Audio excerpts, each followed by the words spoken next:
Hello there, one and all, and welcome to episode 353 of Love at First Scent with me, Persolaise, live on YouTube.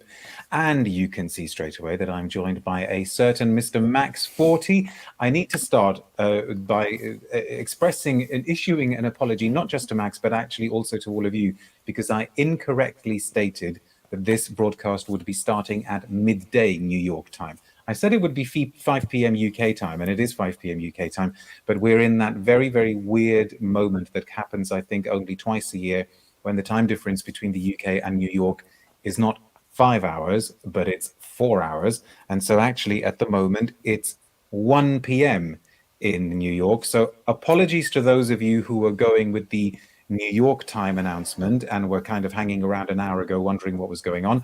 And apologies to you, Max. Of course, this is not going to mean anything to anybody watching the recording, but I just want to, for the sake of those of you tuning in live, thank you very much for giving up your time and joining us. It's been a while since we've done this. How have you been, Mr. Forti? How are things? Been great. No need to apologize. The whole thing about fall back and spring forward, it's always a pain in the butt, to be honest, but it's great we're here, and it's great to reconnect with you and your viewers. It's been a minute. I think we talked about spring or best of summer of last year. I think was the last thing we did. So it's been quite a minute since we've done these lives, which is always great to talk passion and fragrance with your viewers, which are very eloquent, such as yourself. So it's a pleasure to be here. Let's talk. Thank you very much. Yeah, I have the best followers. I'm sure my followers are better than yours, Max, even though probably most of them are the Very same. true. Actually. They're very knowledgeable. No, I'm just joking. So for those of you who have tuned in live, the idea here is that because it's been a while since Max and I have done this, we're almost doing this as a kind of reconnecting, chatting to each other about things that are on our minds in the fragrance industry type video, but also taking questions from you, which is why I've called it an Ask Us Anything video. But we have also got, I asked Max if he could just find two perfumes that are maybe not like brand new, but are from the sort of last 3 or 4 months or so, and talk us through why he likes them and maybe sort of recommend them to us. So, Max, I think you've got two perfumes to share with us in a moment, and I've got two as well. So at some stage, I'll ask you to reveal one of your perfumes. But also, those of you watching, if you would like to start firing away with questions right now, and if I see some interesting ones pop up in the timeline, then I will sort of take them and put them to ourselves, as it were. But I think what it would be good to start by asking how your last Scent Explore event went. Now, it took place in December of 2022, and this was which was Scent Explore? Was it the fourth one or the? It was the fourth one. Yes, fourth. So how did it go? With the benefit of hindsight of a few months now, how do you think it went? It was pretty good overall. We had about 1,700 people that came in person and about 2,100 that joined us virtually from different parts of the world. I think we had in total 77 different countries that were present this year between virtual and in person. So quite nice, quite a big turnout, and very excited for this year. We're going to have a lot of announcements coming through within the next month. We're working a lot of different options and upgrades to the event. Of course, there's always room to improve, to make it better, to make it more accessible. And we know the areas that we need to improve, and we're working very hard on that. But overall, I think it was great. We had 58 brands, some really great upcoming new brands, such as Black Cliff, Primera Kuwait, which is amazing. Just a lot of up-and-coming brands. I think the event gives a lot of opportunity for brands that otherwise wouldn't have a chance to get a limelight or some kind of a recognition for their talent. And of course, the bigger brands that we all know, Parfums de Marly, Amouage were also there, Xerjoff. So it's a nice way to bridge, fragrance aficionados with brands and distributors. And it's like I said, it's a come one, come all type of a situation. And I think, am I right that Amouage unveiled their latest quartet there, the Odyssey collection, search, lineage, purpose, and guidance. Thank you. Yeah, correct. They were unveiled there, weren't they? Yes, and we had a special kit that we gave. I don't have one right here with me, but we had a special discovery kit that was beautifully done just for the event. That was part of the welcoming package that we send out to people that obviously signed up virtually, and then they were also given those out at the event itself. Which that in of itself is a great, present. I think each one of the decants were about 5 or 8 mils. I don't remember correctly, but beautifully made. I know how much work you put into it and how much organization goes into it. So it's it's nice to hear that you thought it went well. So I think maybe, and you must feel free to ask me questions as well, Max. I'm automatically like going into interviewer mode here, where I Oh, need no to remember problem. that I should talk as well. I think though, let's start with a perfume. Sure. What's one of the two that you've brought with you today? And by the way, Max doesn't know what I've chosen. I don't know what Max has chosen. We So always go do it for it. like that to keep What's keep the what's the first one suspense. gonna be? So I'm actually going to go with a brand that I myself discovered last year for the first time, and I'm diving, more and more into this brand. The gentleman, the perfumer, the creator of the brand, is amazing. I mean, I know for a fact that he purchases only the quality and finest ingredients he can find because he wants these fragrances to be very stand up and very, unique and exotic. So the brand is Primera Perfumes Kuwait, which I discovered at Scent Explore myself, or a few months before the event. I started to dab into the discovery kits. This is Smoky Jazz, and it's one that I've been wearing quite a bit, and it's going to be one of the fragrances that I'm going to be wearing in the spring for the next few months. I mean, you can wear this anytime you want, of course. There's no such thing as gender or seasons in fragrance. You wear what you like. But this to me it's just incredible. When you spray this on, you get all the elements of a nightclub, the booziness, the tobacco, the fruitiness. There's a beautiful red apple here that's a little bit smoky up top, along with the bourbon. It is just amazing. And as it dries down, it gets darker and deeper. That tobacco really comes through, making the scent more sensual at the same time, mysterious and daring. There's something about this that it's one of those that has this addictive quality to it. You can't stop smelling it.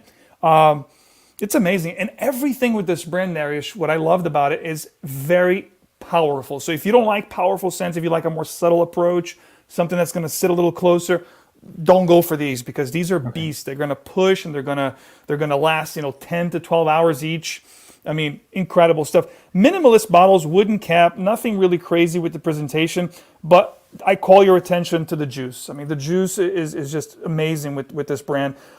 They have two vetivers that I love. One is called Vetiver Amber, and the other one is called Royal Vetiver, which I like even more, which is like a combination of different vetivers with a boozy facet and maybe like a smoky vanilla in the base. Very intricate and exotic creations with this particular brand. Thank you. I don't think I've even heard of the brand. Does it actually have a connection with Kuwait? Is it a Kuwaiti brand? Oh yeah, he lives in Okay. Kuwait, and he develops them from Kuwait, and he's I think starting to distribute in the U.S. and his website is undergoing upgrades. And when you say he, who is he? Oh, Who is the guy? Bader, I forgot his last name. Okay. Bader, Bader. If you look him up, Primera Perfumes Kuwait, Okay. Bader. He's the founder and CEO. He has an Arabic last name, which escapes my mind. I think also starts with the letter B. But by But gosh, he's not the perfume, or maybe he is the perfumer. he Is is he the the perfumer? perfumer. He Oh, is the he is the perfumer. perfumer. Okay. Okay. Yes, yes. Ah, okay, fascinating. No, I was I did not see that one coming. And Smoky, no, what was it? Smoky Jazz. Smoky Jazz. That's an interesting one. Oh, there we go. Dusan is helping us with is it Bader or Bader? But maybe somebody could also Google the gentleman's second name and help us out. Okay, good. So we're off to a good smoky jazzy start. Now I've already found a few questions. The thing with these questions that like put you on the spot is that I don't always come up with like the best answers quickly. But this was an interesting question. I wonder if we could come up with an answer to this one. This is from regular viewer Woozy, who says, what are some fragrances that each of you have praised that the other hates or dislikes? So, like maybe one that I like that you don't like, and vice versa. Um, I mean, we were just talking. I don't know whether we can mention the Creed perfume that you should have showed up on screen before we started chatting. Oh, you don't like that one, so you want me to show that one again? Well, I mean, I don't much like anything by Creed, but I know you like it, don't you? Well, have you ever tried the one I'm about to show? So he's talking about Viking, which I showed Oh, him. oh yes, I have most definitely tried Viking, Max. It's like, You didn't like Viking. no, I didn't for some reason. So Viking to me is obviously a lavender rose vetiver. So it's an oak moss. So it has like an old school fougere barbershop feel, Old Spice kind of a feel, and I think it's quite nice because it's paying homage to the classics. It does tremendous on my body.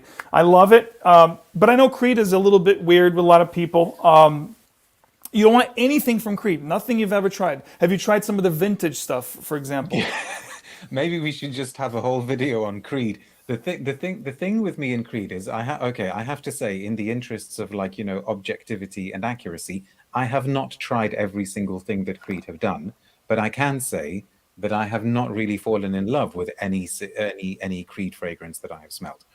And maybe that shows that they have a kind of consistent DNA running through their scents, and maybe that DNA just Doesn't do it for you.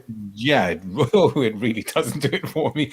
But clearly the brand is doing something right for some people, because But let me ask you this. You think Come it on. doesn't do it for you because it's too designer-ish or too universal appealing, as it were? Or is there just something within their DNA that just doesn't agree with your body chemistry and you just don't like how it Okay, look, develops? it's difficult to answer a question like this without kind of making it sound as though I'm rubbishing your taste, right? Sure. Which I'm not. So if we just kind of, you know, say that I'm not trying to be personal here, and you like it, which is great, and I don't much Well, like I don't it. like everything by them. No, I get it. But like Viking in particular, I remember I had a very, very, very strong reaction to Viking, and it was not a good reaction.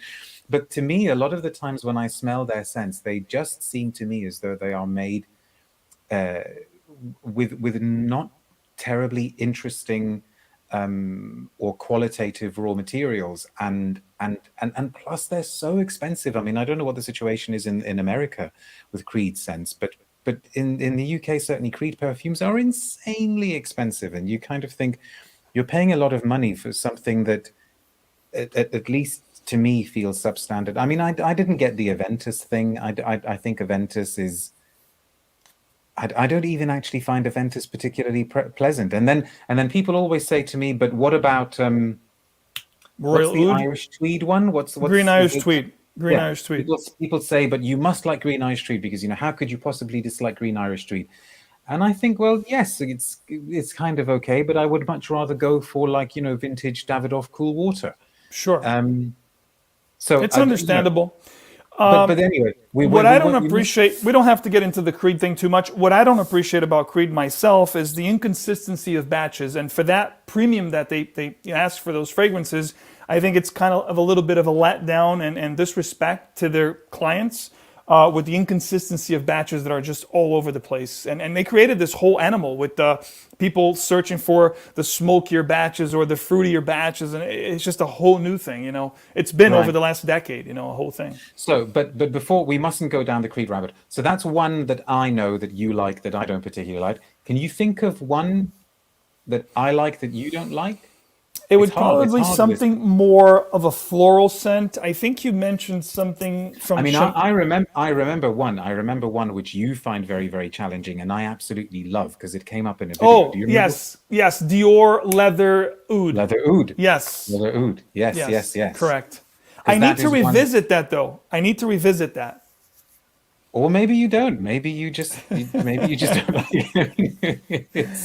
So we've come up with one each. That's quite good. But the others, I don't know. I'd have to give it some thought. But anyway, that's quite But good. I bet you, just for fun here, I bet you I can show you some vintage Creed stuff without telling you what you're trying blindly, and you would like it not knowing it's Creed. Some of their That's vintage stuff. that's very possible. That's very possible. And then one day when I finally make it to New York, that is definitely a game that we should play, and maybe we should 100%. even like do a broadcast of it. Now, people are commenting. Oh, there you go. Gonzalo helpfully saying, "I remember Max didn't like Dior's Leather Oud, which Dariush loved." Woozy saying, "Surprising given that even the most ardent Creed haters appreciate Green Irish Tweed usually," and so on and so forth. Algebraist says, "Luca Turin said many creeds use great materials, but the problem is the composition." Okay, fair enough. And a few people responding to this one. And Phil says as well, "Some people don't care for certain reviewers' styles. It doesn't mean someone else doesn't subscribe to them." Absolutely. I mean, That's true. this is To what each it's all its own. Yeah. Absolutely. But do send other questions in, folks, okay? Because we're not going to just turn this whole episode into the Creed show. Let's take another question. So thank you to Woozy for that one. Here's one from Mariam, who says, "May I ask if you have any favorites from Guerlain's Lara La Matière range? What do you think of Bois d'Arménie, for example? Are you familiar with that range at all, Max? Or Oh do you yeah, have a favorite from it? I love Angelique Noir, and I think it deserves a Okay. lot more credit for that fragrance. It is just it's an absolutely stunning floral that is resinous, that is deep, that is just hypnotizing. I love Angelique Noir, and it's one that I don't hear much about. I don't know if it has been reformulated because I know they changed their Okay. bottles from the skinny bottles to the new collection now. I haven't tried the new formulation, but I have the old skinny bottles with Yeah. the metal side, the plate, and I absolutely love that fragrance. Of course, Tonka Imperial is one that just broke the mold. Mm. Espiritu Double Vanille is an exotic, take on vanilla. I Yeah. mean, that whole range is phenomenal. Just amazing. I would need to kind of go through the list of what's on there, but I think actually, and I mean not to be boring, but the one that immediately comes to my mind is Bois d'Arménie. I love how. Oh, and Cria Beluga. So Ooh, oh my yeah, God, Cuba Luga is amazing. That's a phenomenal leather. I forgot about that and one. so what's interesting about that as well is that Iris it's Ganache. now Iris Ganache. I loved at the time, and actually was a Guerlain that I put into my book. I thought Iris Ganache was beautiful, but I don't Amazing. think Iris Ganache is in that range anymore. I Very think hard to maybe, find. yeah, I think maybe you would have to go like to the Paris boutique. And I remember talking to Thierry Vasseur about it, saying, why is it being discontinued? And he said that basically in the brand, that sometimes there comes a point when some things have got to go. And he said that he himself said, "But look, get rid of something more recent rather than like some classic or something." So Clear Beluga, I love how subtle it is. It's so very definitely a gorgeous, multifaceted, Incredible. complex leather, and yet also very, very quiet. In So Irish Ganache, it would have to be like a holy grail, like the pinnacle of Irish scents. Just yeah, yeah, incredible yeah. Irish fragrance. That it is. I need to quickly scroll through the chat to sort of make sure that I'm not missing anything. Oh, still people still talking about Creed. Oh, there's It's a always a good hot question. topic, Darius. I know, I know, I know. Algebraist on Garlin says, "I love Angelique Noir. That is Daniela Andrea's creation, which has been subsumed by Thierry Vasseur." Okay, didn't know that. Every Parisian gal wears Angelique Noir, says Pradeep, maybe. And let me just highlight that question as well. Okay, so why don't I talk perfume as well? Now, when I was choosing, people watching are not necessarily going to believe this, and Max, you may not believe this either, but I got these two perfumes in mind, and it was only after I thought of the two perfumes that I thought, oh my goodness, they're actually both made by the same perfumer. Oh, wow. I mean, I must have been aware of that somewhere in the back of my mind. One is one that I've talked about on this channel recently, but one is one that actually doesn't come out until tomorrow. So I figured Oh, today would wow. be a good time to mention it. Yeah. The first one will be familiar to regular viewers. Max, I don't know if you're aware of a French magazine called Nez, N-E-Z, as Of in the French course. word for nose. Yeah. They do these, they've done some perfumes as well. There you go. The perfume collection is called Nez 1+1. And Wow. each one is like a kind of, whoops, still with me. Each one is like a sort of collaboration between the perfumer and somebody who is very, very accomplished in a different kind of field. So maybe a graphic designer or a sculptor or a painter or whatever. And in this case, it's a chef. It's a Michelin-starred chef called Akrame Benalal. Wow. And the two of them came together and they've created this perfume called Adorem. I can already see one person, Prashant, saying that they blind bought this because of my review of it. And they wanted to try and do something based around the concept of blackness, like a perfume that would convey blackness. And when I read this, I thought, okay, here we go, colors in perfumes, like we haven't done this already, and like we haven't had a black perfume before, or a dark perfume, or a night-like perfume. But I just smelt this, and I immediately thought, wow, this This genuinely does it. It's so good. It's so good. And I think, these are made in like limited quantities. So again, if people are, I think in the US you can get them through Lucky Scent, but I may be wrong. I may be wrong.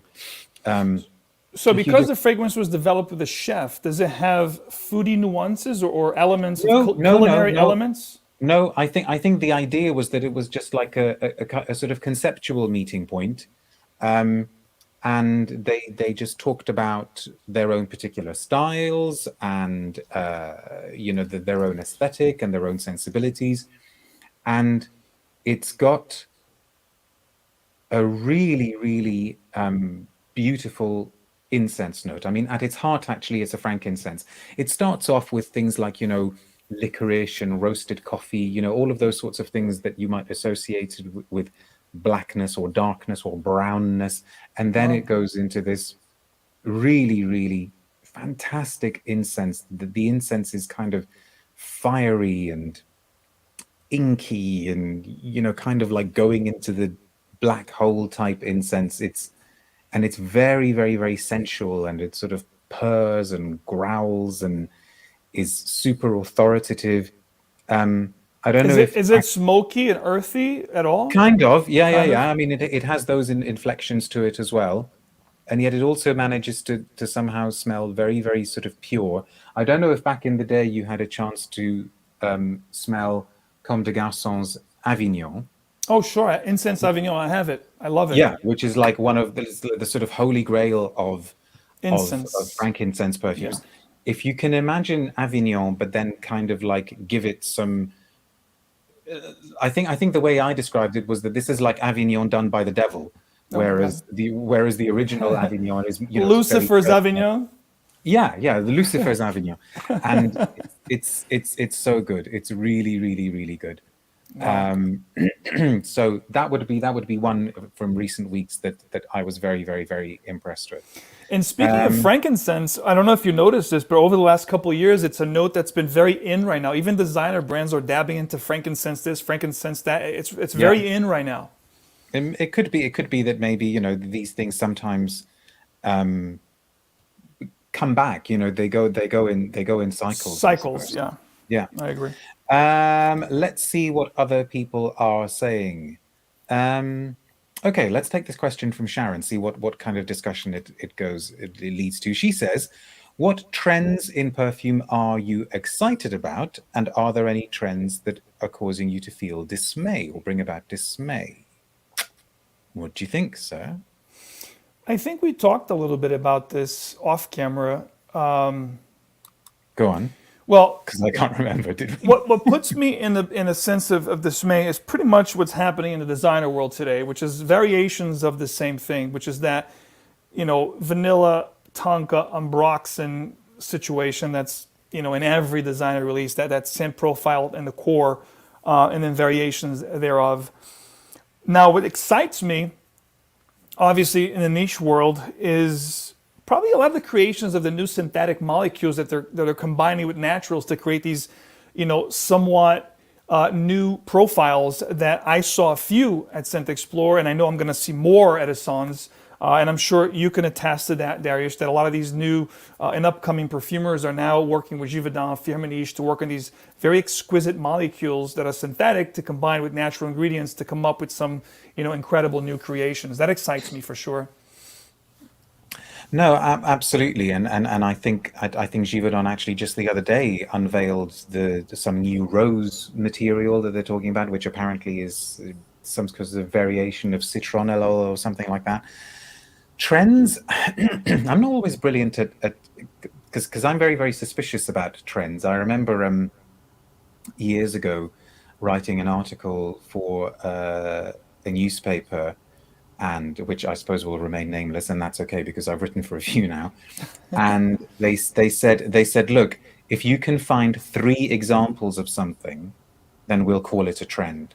Wow. So they said, like if, for example, you can find, let's say, frankincense, if you can find 3 new frankincense perfumes out there, then we'll say that it's a frankincense trend. And I just thought, for goodness sake, are you being serious? So, the whole trend thing, I think, is overhyped. But yes, one thing that I suppose I am disappointed about is that we are not yet seeing the disappearance of those sorts of woody, ambery type concoctions that I personally can't take. You know, things like, I suppose, Versace Eros, Oh, or even, you know, we've talked about this before. I'm not a huge fan of Bleu de Chanel. I'm not a huge fan of Dior Sauvage. Those sorts of very, very kind of overtly masculine type scents, which rely so much on synthetic sandalwoods and fake, you know, woody ambers and things like that.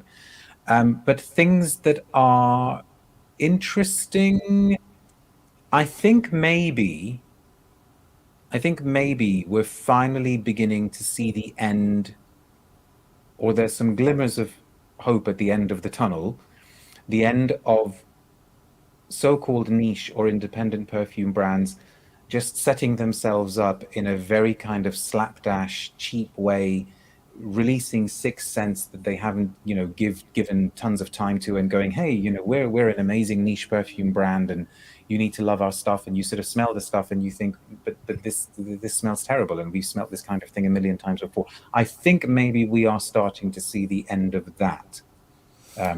Which is no bad thing. I can kind of see that, Darish, because knowledge now, it's something that's very easily attainable. Knowledge is out there. Everybody knows, you know, from the cost of bottles to caps to atomizers to ingredients. So, you know, the knowledge is really in the light. So people are starting to be more demanding of quality and demanding of creations. So I think you're right. We're definitely at a turning point. I can see that.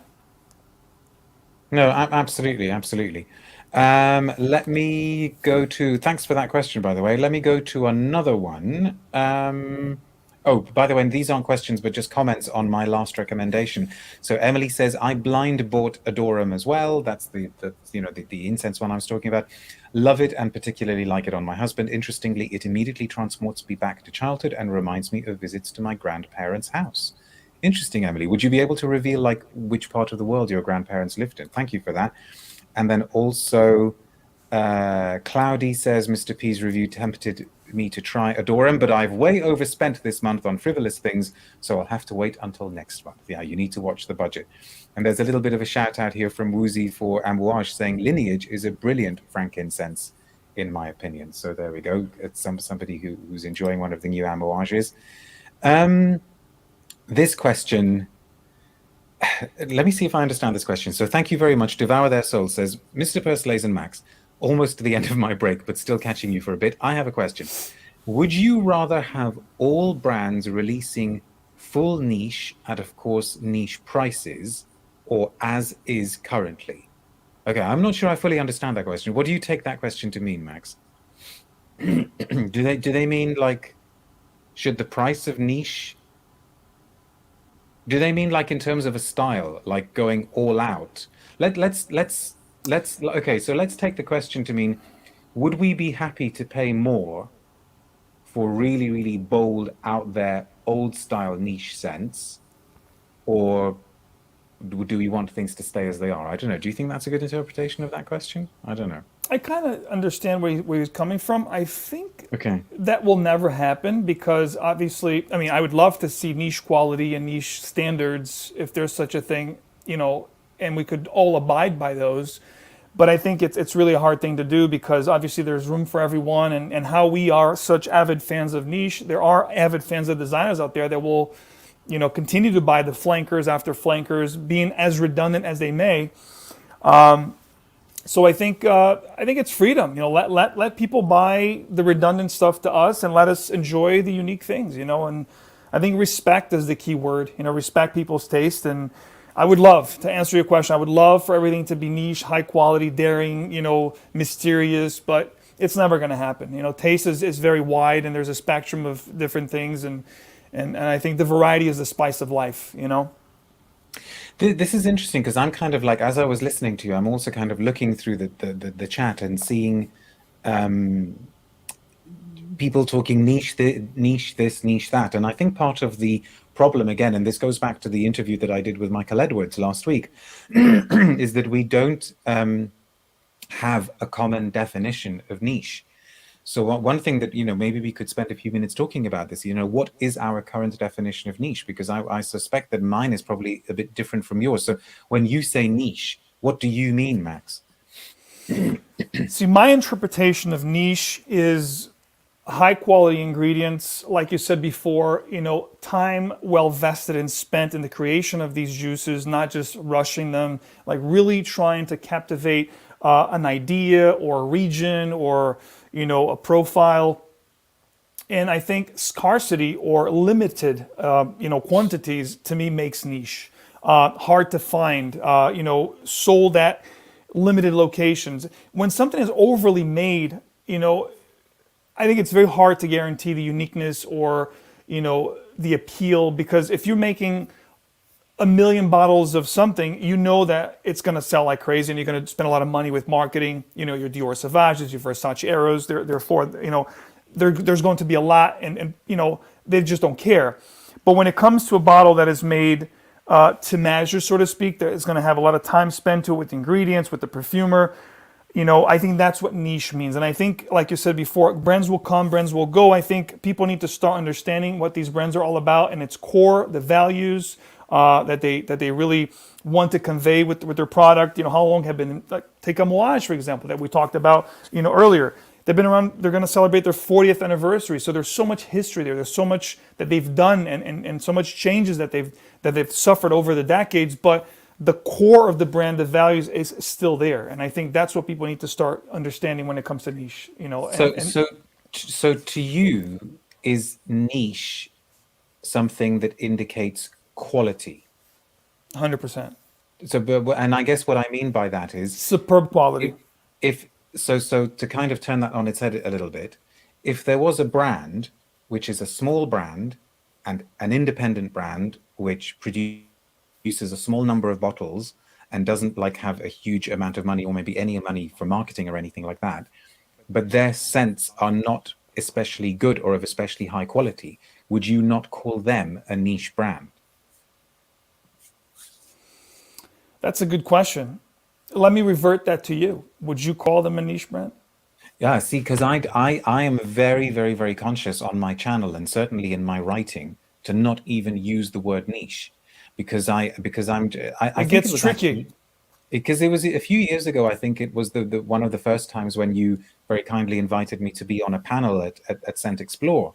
And I think it was one of the questions that went round. I remember we were going around the screen talking to various people, and somebody said, what about niche? And I said, look, I try not to use the term because there are so many different definitions of it out there that then actually ultimately the word starts becoming meaningless, because what's the point of using a word that means so many different things to different people? It's like, nobody understands what you're talking about. I talk about independent perfume houses and non-independent perfume houses, but even that is difficult, because I think, as I was saying to Michael Edwards, strictly speaking, Chanel is an independent perfume house, even though because it's not like owned by some large, so it's not like Dior that's owned by conglomerate, LVMH, or owned by L'Oreal or whatever. But it also happens to be a huge independent company that is like one of the biggest in the world in terms of fragrance. I've personally never seen a kind of stylistic or qualitative connection between or connection between quality and the word niche, or a particular style and the word niche. Like, for example, I think of a brand like Gallivant, the British brand, set up by Nick Stewart.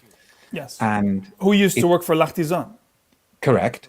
And, again, in the grand scheme of things, it's a small brand, limited quantities, all very much driven by the vision of Nick Stewart himself. And he tends to use independent perfumers. But the perfumes themselves are not, they're not especially loud. They're not especially challenging.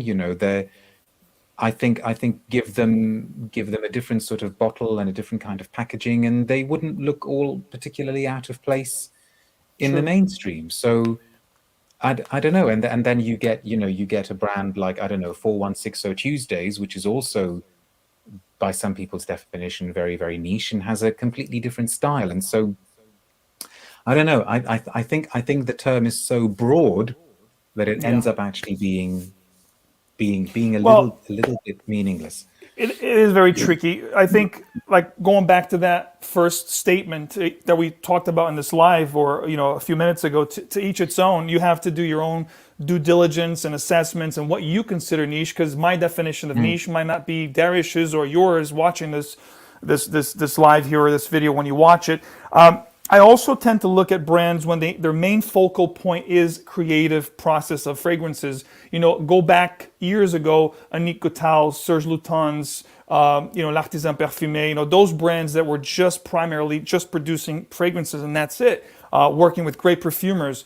And then, past forward a few years, a lot of these so-called niche brands are now doing candles and some of them doing clothing. So then it gets a little bit crazy because now it's more commercial than anything. And that mm. will transpose in their creations because it's going to be more mass appealing, more of the designer or commercial variety, if you will. So, you have to do your due diligence. I tend to like brands that solely focus on creative process of perfumes and unique and intricate creations myself. No, it's interesting. It makes me think of the kind of the ethos of a perfumery that we have here in the UK in London in Covent Garden called Bloom, and the whole, or at least this was the case when Bloom started. I think it probably still is the case now. That the woman who founded Bloom said that she only wanted to stock brands that were either perfumer led or single vision led.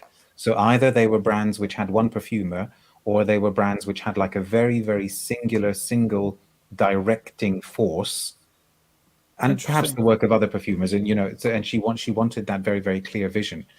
Just to go back to one person who left a comment earlier, because I asked Emily where her grandparents grew up, and she says my grandparents lived in the woods in upstate New York. Their house was built in the early 1900s and smelled like old musty wood and smoke in the best possible way. Sounds amazing. Interesting. And some people responding to the niche question. Rachel says niche brands can be huge. Niche to me is non-fashion brand owned, and quality can be good or bad. And then she goes on to say, I think the more interesting question is how we define niche versus independent versus artisanal, which is interesting. I mean, you could go on Oh for yeah. ages with this. I should say, because we're nearly at the 40-minute mark here, that you're watching episode 353 of Love at First Scent with me, Persolaise, and Max Forti. And we're talking a little bit about perfume, but also taking your questions and having a general kind of And this fragrance is great. I discussion. love this approach, this very, casual, fragrance talks or fragrance chat. I love it. Well, I it's think helped by the fact that we have extremely knowledgeable viewers who ask 100%. us really, really good questions. But I think maybe we have got to the point where you need to show us what your second perfume is. So go on. So we've had your Smoky Jazz. What's the Yes. second one?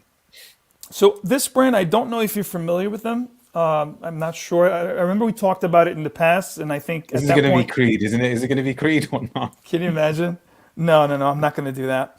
So this time around, it's a brand that I've known for about 4 years now, going on the fifth year that I discovered them. In 2019 was actually when I discovered them, and I fell in love with their creations. I think they're just beautiful creations that need to be appreciated. This is one of their newest ones that they launched late last year around October. This is White Sens, and it's from the brand Amouroud. Have you ever tried them after we spoke? Because I know at that point when we spoke a couple years ago, you have not tried Yes, them. and I think I tried that very one, and I remember being quite struck by it and thinking I want to go back to it. But yeah, I remember you mentioning it. Yeah. So White Sens, I love it. I mean, it opens up. This is the epitome of something that anyone can wear. It's very universally appealing, meaning, I mean, there's no gender anyway, but this one here doesn't lean more masculine or more feminine. I think it's just a perfect balance. You have a gorgeous vetiver here that really is, I get this vetiver with this white musk and sandalwood. There is a green hinoki kind of a vibe here, a little touch of oud that just makes things a little interesting. Lots of orange blossom, lots of bergamot. So it's very citrus, very inviting, very effervescent, invigorating is the right word. So this is one that I'm going to be really, really looking forward to wearing in the spring and summertime this year. And it reminds me of, I don't know if you're familiar with Serjoff's Kobe or Kobe. So it has nuances of that fragrance. It has white pepper, so it's a little spicier as it gets into the core and into the base. I'm in love with this one. Really, So really enjoying what's it called again? What's it called again? Let's go full screen. White Sands. White Sands. And so there am I right that there was like Wet Stone was another one or That's my favorite for the summer, like a really high heat. It's a yes. mineral vetiver with some, woods and some incense. Whetstone I love for the real high. It's a very different take on mineral and citrus scents. White Sands is going to be more of this floral citrus with a woody base and some interesting ingredients like the oud, for example, which adds these little, nuances to the scent. Very nice, very nice. So it's a Okay. Oh, spicier version of Kobe or Kobe for sense of reference here. Very long lasting as well for a white, citrus spicy scent. okay. Perfect. No, that's wonderful. Thank you very much. Okay, excellent. I need to see what other questions people have been asking, and we're stuck on this this niche thing, but okay. Now, this question we could answer fairly easily because I know what my answer to it is, and it's from Mer Channel, who says, "Do you think Parle-moi de Parfum will release a new creation this year?" My answer to that straight away is I have no idea. Do you know, Max? Do you know what's coming from them? Or No idea. I've tried some things from Parle-moi, and they're amazing. I loved. I have, I think, a vetiver-based one that the name escapes my mind. I have a pineapple-based one that the name escapes my mind, which is a yeah, the creamy. pineapple one. I think the pineapple one was maybe Mile High. I think. That's it, Mile Yeah. High. And it's a good brand. They're all very beautifully put together, well constructed. I discovered the brand again in 2019, but I dabbed few and far in between from the brand. I need to learn more about the brand. There's one that they released a couple years ago that got a lot of talks that I haven't even tried. I don't know if you know the name, but it was one that was heavily talked about. What from them? Yes. What last year you mean, or Was it last year? There was one no? fragrance that people just went gaga over it. Well, last year they released the one which was like a kind of redoing of Michel Almarac's own Minotaur. But what was it called? Wake Up World. That was it. That's Wake Up it. World. That's the one that Wake got a Up World. ton of limelight. Yeah, Okay. I thought it worked quite well. Did you think it reminded you of Minotaur? Oh gosh, yes. Yeah, Okay. absolutely, So absolutely. I would like that one for sure. And here's a personal question for you, Max, from Aileen on Unviewed. I think I know the answer to this. Saying, do you speak Brazilian Portuguese, Max? Yes, I do. I speak Brazilian Portuguese, I speak Italian, I speak Spanish, and obviously Wow. I dab at English. I can defend myself. Yeah. Your English is possible. I think we'd say. I don't know about the New York accent though, but man, I love your accent. You know that. I've said that oh, many thank you times very off much. camera, so I'm going to make sure it's here on record. Now, Jonathan is saying, "Hi, Persolaise and Max. Both of you have contrasting thoughts on the emotions Tom Ford Noir EDP evokes. Can we find some common ground today? Do we? Why? What did Noir? Tom Ford Noir? What do you think of Tom Ford? I'm guessing this Oh, is the the black original. bottle, the original one. Yes, the first one for men, right? I really enjoyed that one. Yes, but I did as well, I seem to think, or did I, or am I getting it mixed up? I think I remember thinking that it almost had like a kind of old school Guerlain feel to it, with like evocations of like Abbey Rouge and Guerlain heritage. I think It's it definitely was. it's a concoction. It's almost like a fusion between a lot of the old world kind of a fragrances melded in this dark truffle facet. But I definitely get inflections of fragrances you just mentioned. So it's like an amalgam, like a combination of those very Yeah. heritage kind of fragrances. I love that fragrance. I think But I seem to remember thinking as well that I liked it too, unless I'm just it's completely discontinued, confusing it by with the another way. one. Say again? It was discontinued, by the way. Oh, Sadly, that's right. Yes. sadly.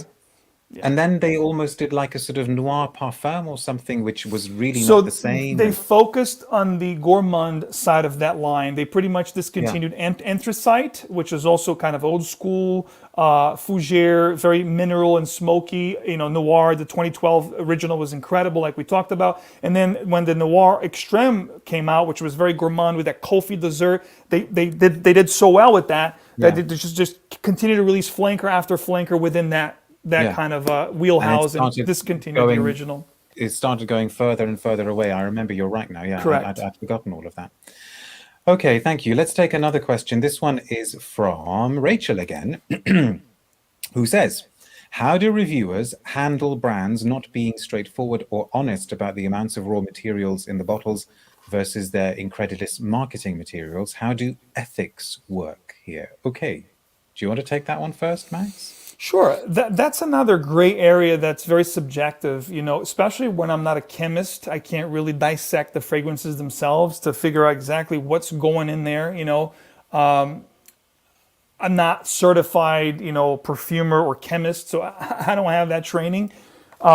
I go by experience of decades of smelling and collecting. I mean, if you walked in this room, you would see over 4,000 bottles in different walls. So, I like to say that I have a decent nose, for trying so many different things over the years, and I have my own personal taste. But as far as ethics, you'd like to work with people that you kind of trust and have an affinity. Just like I love, collaborating with Persolaise because I like him as a person. I think he's a stand-up human being and somebody that I can trust.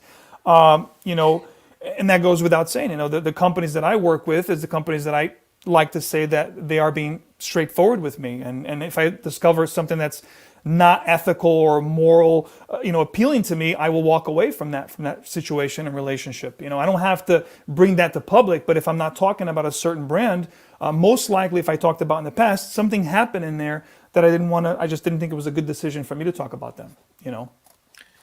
Okay, thank you. And if I am taking that question correctly, Rachel, you're saying about brands not being straightforward about the amounts of raw materials in the bottles versus the marketing materials. I think to kind of echo what Max has just said, I'm not going to know exactly what is or isn't in a perfume. I may think, let's take a hypothetical thing where a brand says that a perfume contains tons and tons of natural rose oil or something. I may smell it and think, oh my goodness, I'm not smelling tons and tons of rose here, but I'm not going to, really, really, really know that for a fact. What if there's something that's so weird about the composition that actually the rose effect is being diluted? Now, I should say that any brand that is worth anything out there, if they make a claim about their scent, then I think you can be pretty sure that the actual claim, in essence, is going to be accurate. So if they tell you that a perfume contains natural oud, it will contain natural oud, but if they're not telling you how much, then that probably means that it probably means that it contains a tiny, tiny amount. And if you do get like sometimes brands will actually say, oh, this perfume contains a massive dose of, I don't know, tuberose absolute or something, and it's actually dosed at such and such a percent. If they are being specific with that percentage, then again, I think you can be pretty sure that is going to be a fact, that is going to be accurate, because it's not going to be worth their while for somebody to do an analysis of the perfume and then say, oh, you told us this was like 6% jasmine, and actually it looks as though there's not even 1%. So I don't know if that helps answer your question, but also to me, I am less bothered about the specific ingredients than I am about the overall effect. The composition itself. Yeah, we were talking earlier about woody ambers, and I think people were saying, you shouldn't, in the chat I saw some people saying, you shouldn't dismiss any particular material. I never kind of dismiss any particular material just for the sake of it. So I don't think like woody ambers are bad per se, or synthetic sandalwoods are bad per se. What I think is that they are being overused and poorly used, and used in a kind of boring, cliched way. And that's what I would be far more interested in. I think it is very, very possible to create a perfume that is like nearly 100% synthetic, or maybe like 90% synthetic, and still be Smell really, amazing. really superb because it's been well done. So I I don't know if think that a lot of the times too, Darius, if I may interject, it has to do with the artistry of the artisan, the artistry of the actual perfumer, knowing how to manipulate and control the notes and how to combine them, and because it's like an orchestra, it's like a symphony, how you combine those notes to form those accords. And I think the more capable a perfumer is, the better compositions he or she will create. Or they, however you want to identify yourself with these days. But, that's a whole another conversation. But, I think that like you, I'm the same way. I'm worried about the composition itself. And I think a lot of times people get stuck in this natural versus synthetic thing, which was one of the biggest topics we discussed at Scent Explore with a beautiful round table, including Renaud Salmon, Cécile Zehokian, and other perfumers, that you do need both. You do need a certain percentage of naturals with synthetics to make these amazing. A lot of the stuff you guys love, truth be told, there's going to be a combination of synthetics and natural ingredients. No, absolutely, absolutely. Thank you for that. Thanks for the question, Rachel. We are nearly at the end of our hour, so I will just very, very, very quickly talk about my second perfume, and then I think maybe we'll take one more question and bid everybody a fond farewell. Can I So do a as I quick say- shameless plug? Absolutely. What do it now then? I saw two questions, actually more than two. Gavin Lambert and Woozy and a couple other people asking about the new Tom Ford Cherry collection. I think they released Cherry Smoke and Electric Cherry. They Electric wanted to know Cherry, yes. my take on all three cherries. So funny enough, I have a video that's going live this Friday the 17th on St. Patrick's Day that I'm talking about the whole cherry collection, going through each and every one of them, what I think about them. good. So stay tuned for that video. Little excellent. shameless plug. And then I reviewed Electric Cherry just 2 days ago, actually. So it'll be interesting to do a comparison. So this one was made by Fabrice Pellegrin, and I said that as it happens, my second one is also by Fabrice Pellegrin, and it's from Diptyque, and it officially comes out tomorrow, and it's called L'eau papier, so paper water, or the water of paper. Wow. Fabrice Pellegrin in recent years has almost become like a kind of in-house perfumer for Diptyque. He's made loads and loads of things for Diptyque. And this idea of trying to make the smell of paper is not new in perfumery. It's been done before. I think there was even like a project that was done, I think in collaboration with Karl Lagerfeld, I seem to remember. I may be making this up. I would need to check. I think it was called like Paper Passion or something like that. And I think didn't Byredo do Bibliothèque, I think? True. Very true. Maybe that was just a candle. I can't remember. But this idea every now and then has come back. I think this is the best expression of that idea that we have had. Because I think what Fabrice Pellegrin has done here, and this is me speculating, I think he's kind of thought, okay, let's give like a kind of suggestion of paper. Let's kind of give a sort of allusion to paper, but let's actually also make a perfume that is a good perfume in its own right. And in the same way that the first one, was all about blackness, the paper one is all about whiteness, funnily enough. Wow. And it's just a very, very gentle. I'm sure there's some cedar in there. It starts with what the brand are calling a roasted sesame note. And even though I may not exactly get roasted sesame, you do get something that is just very, very, very slightly kind of nutty, maybe a little bit like fatty, nutty, you know what I mean? And I think somebody out there will be able to tell me, but I believe that there's a connection between paper and vanilla.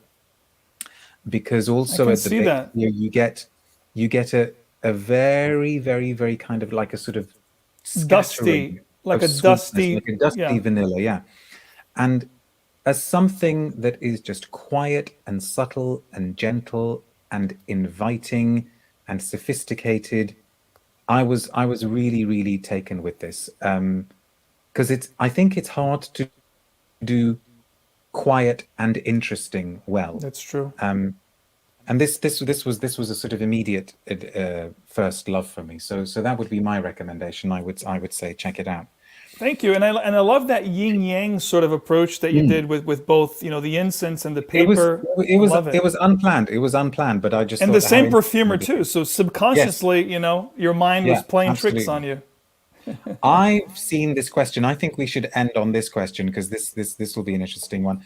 From Kimorsa, who says, "Good evening, Persolaise and Max. A fan of Dior here. What changes in direction do you see coming to the house of Dior now that Francis Kurkdjian is taking the wheel or has taken the wheel from François Demachy? Go on. Let's play the guessing game. What do we think Kurkdjian is actually going to do at Dior? The only thing I've seen so far was the re-release of that trio, which was the Can you refresh my memory? It was So it the was Eau Eau Noire. Noire and Cologne Blanche and Bois d'Argent, I think. Was it those three? Okay. And Yeah. I did try them having the original ones, and I saw a more, It's Siri talking here. Anyway, go on. oh, Siri. What I experienced by trying those three initial creations by Francis Corjan in comparison to the original ones was a little lighter approach, a little less daring and more widely appreciated, if you will. Because when you look at Eau Okay. Noire, for example, it was very dark and this very smoky lavender that was almost like bacon. Now it's still there, that profile, but it's a lot easier to appreciate, still having that daring approach. So I think he kind of like softened a lot of those, creations at this time around. I don't know what's to come. Has there been any new developments or releases No, after no, those? no, no, no, not as far as I know, nothing official. I mean, I'm sure something must be in the pipeline. My feeling is that, number one, whatever he does, he's not going to please everybody. True. It is going to be the most thankless task because people are either going to tell him that He's he's not under a making. microscope now. Yeah, yeah. It's like Thierry Vassar's role at Guerlain is really, really tough, and I'm sure that Francis Kurkdjian's role at Dior is going to be really, really tough, and people will be expecting him to make, some people, sorry, not all people, some people will be expecting him to make some experimental, who knows what, bold, brave, unsmelled concoction, and then those are the people who are going to be forgetting that Dior is a massive machine, LVMH is a huge machine, and they are going to be wanting to make things that sell. True. Having said that, I wonder, just knowing, I don't know him well at all, as a person. I've only ever met him in a kind of professional capacity, interviewed him. But because he is so knowledgeable about perfume heritage and perfume history, he used to teach at the perfumery school in Versailles.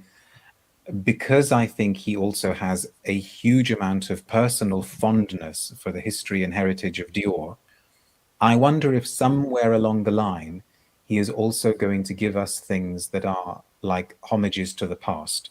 Maybe he will look at the exclusive range, the collection privée, and do some really genuinely interesting things there.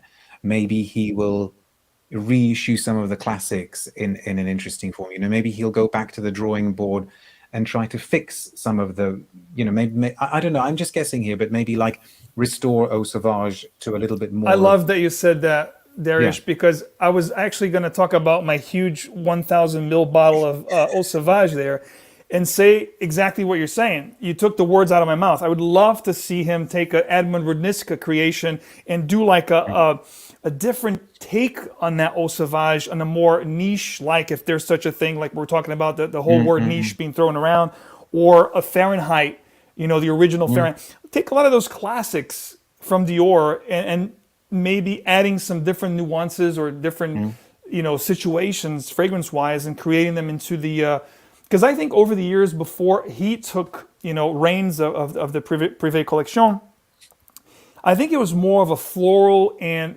more feminine spectrum, floral, lighter approach on that line as I became accustomed to it, in the earlier days with the heavier, more classic, traditional, or even daring like Eau Noire, before it became, I think too floral or too mass appealing over the last few years. I haven't gotten a Dior Privé in over 7 or 8 years because I think Fève Délicieuse was the last one I purchased. And then, like I said, it became too mass appealing and too, commercial, if you will. I will certainly be very, very interested to see what he does. But I think we are done. So I just very, very quickly need to say thank you to everybody for watching and leaving lots and lots of interesting comments. There are so many comments that I think I want to go back to, and it may be that we want to answer some of them. But also thank you very much, Max, for your time, and thank you for your patience with the sort of daylight saving time issue at the beginning. It's always my pleasure.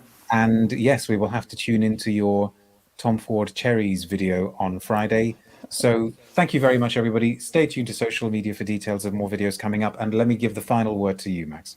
Thank you, everyone, for being here with us and sharing your time with us and talking fragrance and sharing your passion, love, and your knowledge. And I'd love to see you again, and I'm sure we will. So I'll see you on my channel or on Darius's channel.